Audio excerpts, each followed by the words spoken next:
Nós vamos derrotar o Tarcísio e o Lula. E se não derrotarmos, nós vamos cair lutando contra os dois. Vocês estão achando que a gente vai lançar candidato a presidente pra ficar fazendo aquele teatrinho, tipo assim, candidato da missão, pergunte para Tarcísio. Tarcísio, a despeito do seu grande governo do estado de São Paulo, do importante trabalho que você fez com infraestrutura, temos algumas discordâncias sobre método. Queria saber o seguinte, dado que nós temos um projeto excelente, dá pra falar que você pelo menos é ótimo? Aí ele, olha só, eu discordo que o seu projeto seja excelente, ele também é ótimo, mas seria muito bom contar com vocês. Não, não vai ter nada disso. Não vai ter nada, ninguém tá indo cumprir esse papel de partido novo. Pra isso já existe uma coisa chamada partido novo. Você vota no partido novo, o partido novo é o Betinha do bolsonarismo. Aí vai o Betinha do bolsonarismo fazer esse papel. É isso. É isso. Esse não é o nosso papel. E estou falando isso por quê? Porque estou recebendo convites, né, em nome do Partido Missão, dado que hoje presido um partido político e tal. Eu irei a eventos em corretoras, bancos, sites, coisas de imprensa e tal. E aí nesses lugares, um desses, né, cara, não, vamos comentar, né, você é um grande analista, você vai falar sobre essa questão, esse duelo Lula-Tarcísio. Eu falei, não vou falar sobre duelo Lula-Tarcísio nenhum.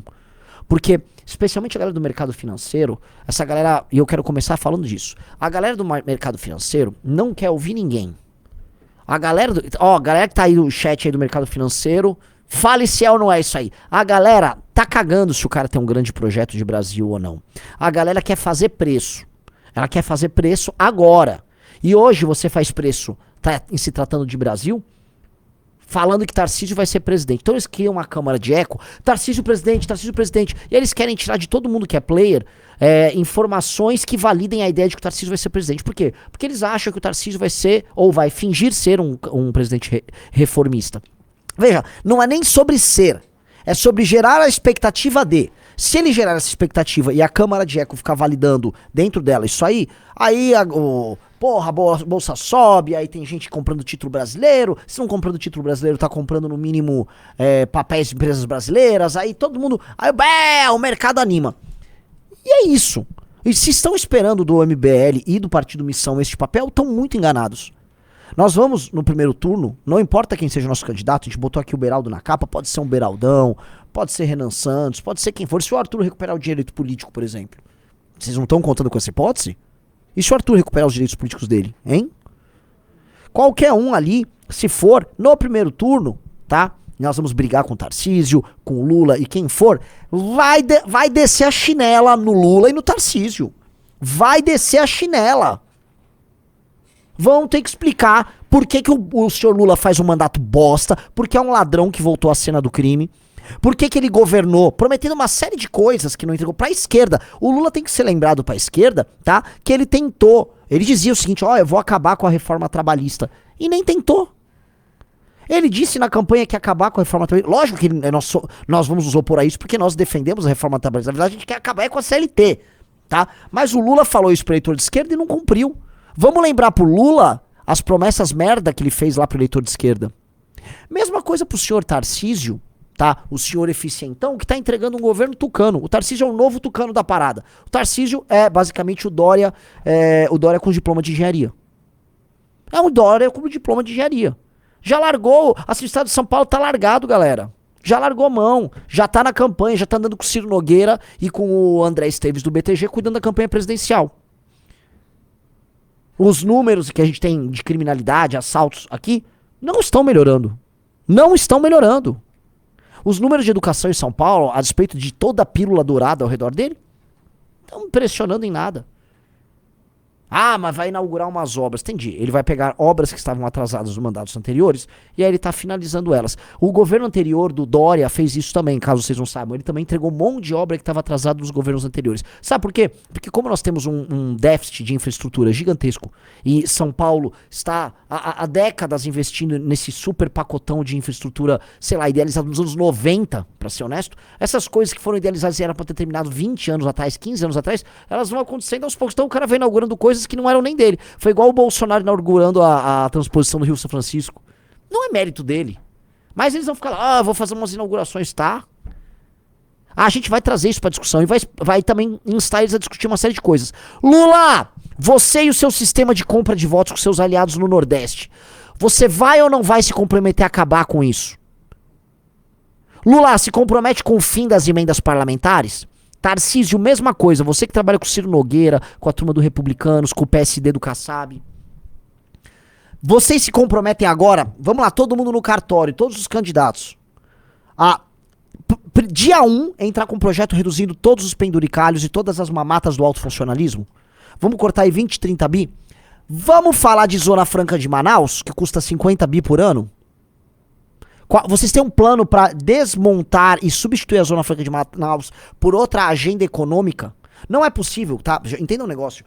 Para que uma cidade de 2 milhões de habitantes, se eu não me engano é isso mais ou menos Manaus, 2 milhões de habitantes exista, você precisa ter um gasto de toda a federação na casa dos 50 bi. Não tem sentido isso. Não tem sentido. Toda a União, a federação toda gastar 50 bi para que uma cidade de 2 milhões de pessoas exista.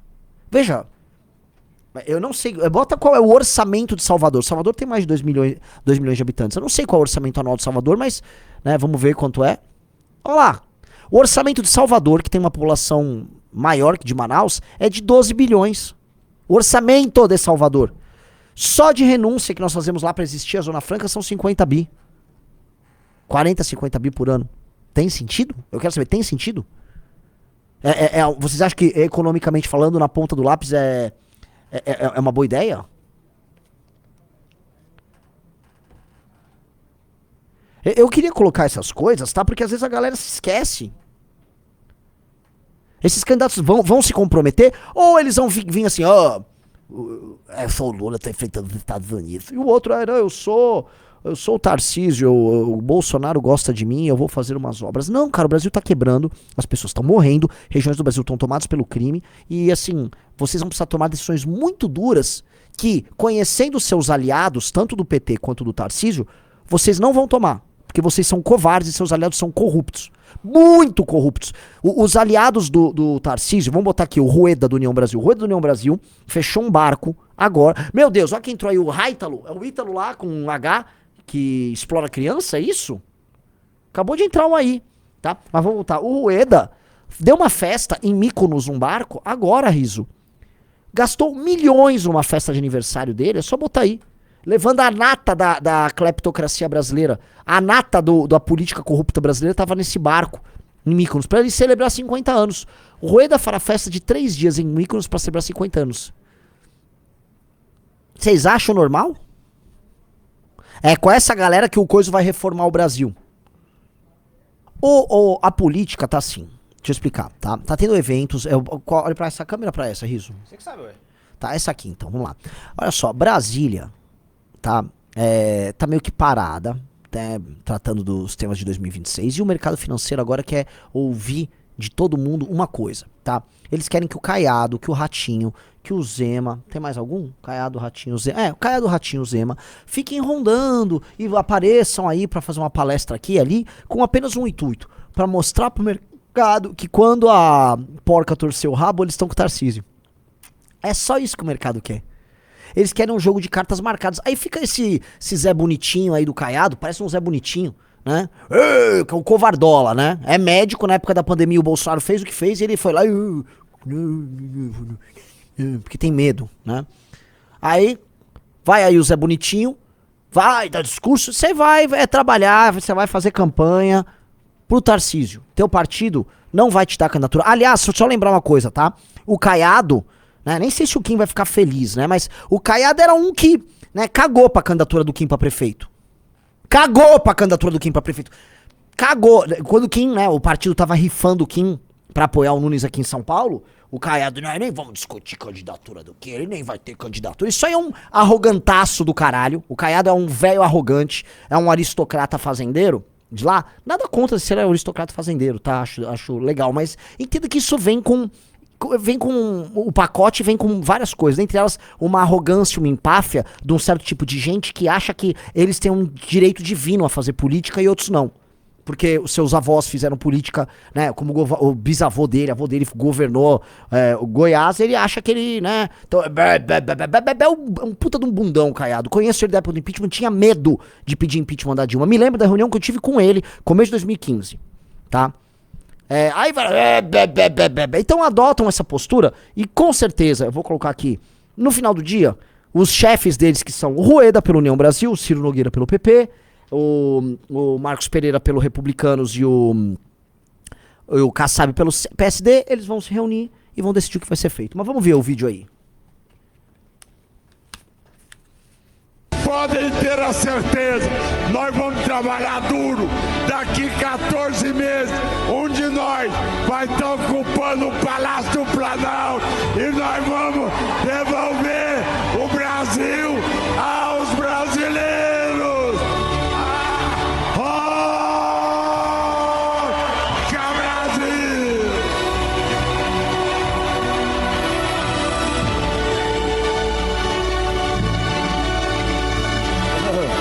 Eu fico... Na verdade é o seguinte, né? A melhor... Puta campanha, né? O cara tá com muita vontade de ganhar a eleição. Um de nós! Tá bom, Caiado. Já entendi que o Tarcísio, você tá falando que o Tarcísio vai ser o candidato que vai ganhar. Aí dá esse discursão. E é essa coisa, o cara acha que está em 1970 e poucos fazendo a campanha, né? Bastante old school, no mínimo é vintage o que o Caiado tá fazendo. Dito isso, cara, não vai vir daí nenhuma resposta pra mudar o Brasil, porque esses caras não têm a concepção do Brasil que muda. Eu vou dar um exemplo. Esses caras, vocês não parecem que o Renan tá falando blá blá blá. Eu não tô de blá blá blá. Eu quero saber como esses caras vão resolver o sistema de recompensas, tá? Ou melhor, que é chamar o sistema de incentivos da política brasileira, que faz com que basicamente prefeitos sejam instrumentos de deputados pra não cuidar da cidade e fazer a vida das pessoas melhorarem e qualificar as pessoas para que elas sejam mais capazes de encarar o mundo hoje na era da tecnologia. Não, eles são basicamente captadores de voto para deputados. E os deputados têm qual estímulo? Obter o maior número possível de votos, que eles geram o quê? Fundo partidário, fundo eleitoral, viram deputados, pegam emendas, distribuem para seus caras, esses caras aí embaixo roubam um pouquinho, usam de caixa 2. Este é o maior problema político do Brasil. Este é o grande problema. Algum desses caras sequer pensou nisso? Eu quero saber se algum desses caras trabalha minimamente com essa concepção. Algum desses caras que foi na geração, a geração do Caiado, todos esses caras que o Brasil se favelizou, algum desses caras tem um projeto para acabar com favelas no Brasil? Eles têm uma motivação sobre isso? Esses caras, só para pegar Caiado, Zema, Tarcísio, eles viram as cidades deles se favelizarem ao longo da vida inteira deles. Eles têm algum plano para desfavelizar geral? Eles têm algum plano para acabar com o crime organizado? A eliminar o crime, entender que aquilo é uma guerra? Não, ele falou, não, porque no meu estado eu combati o crime. Não, vocês enxugaram gelo, tá? E eu até entendo que são governadores, enxugaram o gelo. Mas tem algum projeto para além de enxugar o gelo? Só pra saber. Existe algum projeto para além de enxugar o gelo? Porque hoje todos os caras são enxugadores. Ah, eu vou prender, no meu estado eu prendi. Não, tudo bem, vai prender e o cara vai ser solto. Vai prender e o cara será solto. É isso que acontece. Muito pelo contrário, inclusive esses candidatos todos são candidatos só autorizados pelo STF. São os canais, o STF autoriza aí, né? E aí entra o climão, por mais que os mercados estejam desenhando isso, porque no fundo você tá vendo o Caiado, que representa uma candidatura do União Brasil, você tá vendo o Zema, que é o Partido Novo. Esquece o Novo não conta muito do ponto de vista partidário nessa história, mas ele conta muito do ponto de vista do governo de Minas. Ele é governador de Minas. Você tem o Ratinho como governador do Paraná, mas ele também significa PSD na jogada. E você tem o Tarcísio, que é governador de São Paulo e que carrega nele próprio o apoio do Bolsonaro, ou carregava, tá? Esse apoio tá cada vez mais relativizado. Esse encontro que eles ficam fazendo, essa união de poder, esse Capitão Planeta, essa espécie de We Are the World aí do Centrão que esses caras estão fazendo, é um arranjo, um kumbaya convencional da política brasileira, que eles vão ficar um celebrando o outro, tá? Num ritual de normalidade. Normalidade porque eles são todos muito normais e comuns. Pra, vamos dizer, fazer a galera esquecer que o Bolsonaro que manda no grosso desse eleitor, e é o Bolsonaro que manda, e fazer todo mundo no mercado, alguns agentes políticos acreditarem que, sim, é dali que vai sair o cara que vai vencer o Lula. Eventualmente, um cara aí do meio pode derrotar o Lula nas eleições de 2026, sim. Eventualmente será. Mas isto não significa, e esse é o importante, que o Brasil vai mudar. E que a tua vida que tá me assistindo vai mudar, e que você vai sentir um senso de propósito em pertencer a alguma coisa. E não ser apenas um pagador de imposto nesse inferno quente chamado Brasil. Isso aqui é só um inferno quente. Aparece aquela bandeira verde e amarela. Essa bandeira verde e amarela significa um nome. O nome Brasil, República Federativa do Brasil. Que ele aparece apenas nos documentos de cobrança de impostos que você tem que preencher. Você vai preencher uma DARF para pagar um imposto. Aí você fala, tem esse Brasil aí. Mas para que ele serve além disso? De que serve o Brasil? Você se sente representado pelo Brasil? Você se sente brasileiro? Ah, eu comi uma feijoada, olha como eu sou brasileiro. Veja, se você mora aqui em São Paulo, né, é pouco, mas você tem uma identidade. O carioca tem a identidade dele, o mineiro tem a identidade dele, a galera do sertão do Nordeste tem a identidade dela. Você tem as identidades regionais, isso é bem claro. Mas a identidade brasileira, não tem muito. Você tem um poder, um governo federal, que é um governo... Se a gente fizer uma retrospectiva, né, ele surge no período da independência de um acordo das elites que validou Dom Pedro I, que este sim foi um cara acima do tempo, que conseguiu nesse grande acordo das elites concentrar a força num poder executivo, mantendo as colônias portuguesas todas unidas.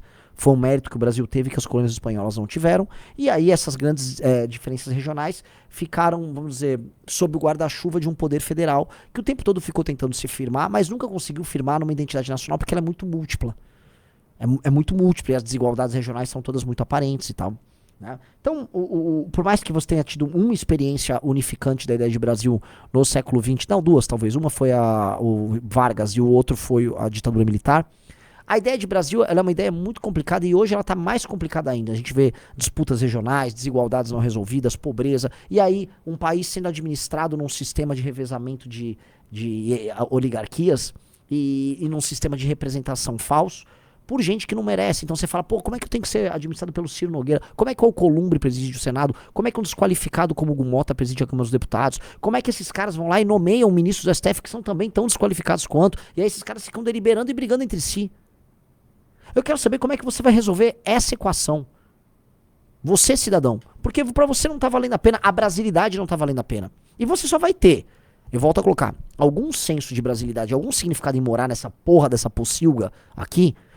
Você só vai desenvolver isso se ser brasileiro significar algo pra você. Coloca aí nos comentários o que significa ser brasileiro pra você. Quando que você sentiu sua brasilidade? Veja, um carioca pode sentir a fluminência dele, né? A sua carioquicidade, tá? Se você andar pelo interior de São Paulo, você vai sentir o que é o espírito caipira. Um goiano vai sentir isso demais, demais, demais. O Sul tem muito isso. A questão da identidade do gaúcho é muito poderosa. O sertanejo no Nordeste vai ter isso. Agora eu pergunto pra você, e o sentimento de brasilidade? Porque você pode andar no interior de São Paulo e falar, o Brasil é incrível, olha que Brasil, que mundão esse Brasil. Não, isso é São Paulo. O gaúcho vai andar nos Pampas e falar, não, isso aqui é o gaúcho. O mineiro nas Gerais, ou no boteco em Belo Horizonte. Agora, saia da particularidade. O que é o Brasil? O que é o Brasil? Esses caras aí não vão responder essa questão. E essa é a única questão que tem que ser respondida. Você quer ser presidente do quê? E por quê? Pra cuidar do nosso povo. Cuidar do nosso povo? Cuidar. Isso é a resposta genérica que todos dão. Você tem que responder uma coisa, antes de tudo. Uma coisa. Por quê? Por que esse país precisa existir? E por que ele cobra tantos impostos sem sequer estar presente de verdade na vida das pessoas? Portanto, nós temos que ter uma história para contar. E a próxima presidência da República tem que ser sobre uma refundação da própria ideia de república. Eu já falei para vocês, a guerra contra o crime organizado é a guerra de refundação do Brasil. E eu falo isso, tá? Eu tenho que ser muito cuidadoso, porque muita gente assiste minha live e depois imita o que eu tô falando. Eu vi ontem, eu não vou citar o nome, uma pessoa que nos acompanha, mas é aquela coisa, a pessoa acompanha pra imitar o que a gente fala, aí grava um vídeo pra concorrer com a gente depois. Né? Como essa pessoa acompanha tudo freneticamente, saiba que eu vi e achei patético, né? Imita ipsis literis nosso discurso, mas pra concorrer com a gente. Entendi, cara, né? Pelo amor de Deus, mas assim, né? É patético, é patético. Assim, nós falamos da guerra de refundação, quando a gente falamos da guerra, nós estamos falando assim, nós vamos eliminar um inimigo interno que está nos correndo, e isto é um elemento, como assim, essa guerra vai libertar as periferias das grandes cidades, essa guerra vai libertar a nossa antiga capital, Rio de Janeiro. Na verdade, as nossas duas antigas capitais, Salvador e Rio de Janeiro, estão tomadas pelo crime. O crime tomou Salvador e o crime tomou o Rio. Vamos libertar Salvador e o Rio. Vamos libertar o Nordeste inteiro. Quando nós fizermos essa guerra de libertação, e o Estado brasileiro, a nação brasileira, o governo federal do Brasil participando de tudo isso, você começa a falar, cara, eu começo a me ver parte desse tudo. E aí, quando a gente começar a fazer algo que todos considerarão útil, eu quero saber, tá? Tem pessoas de todas as classes sociais que nós assistem nossas lives, tá? A partir do momento que eu falo pra você, olha, eu vou assassinar as lideranças do tráfico, eu vou destruir o tráfico de drogas, eu vou prender todos esses caras, tá?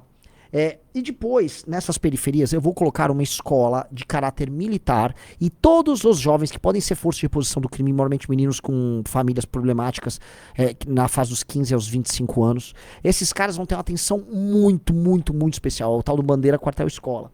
Vamos retomar o território, bandeira do Brasil, bandeira do estado, bandeira do município, quartel da polícia presente, derrubar as vielas, fazer ruas, passagem, né, escola, arborização, essa escola como um centro de formação de gente muito disciplinada.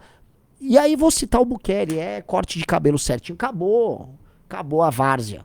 Não vai aprender a conviver em público, o moleque vai estar lá, nessa escola pública, nessa área reconquistada, não vai poder ficar levando caixinha de som, não é tchu-tchu, tchá-tchá-tchá, se comporta, arruma, tá? Faça esporte, vamos ensinar você a ter um bom emprego, é isso. Eu tenho certeza, do mais rico ou mais pobre, as pessoas vão concordar.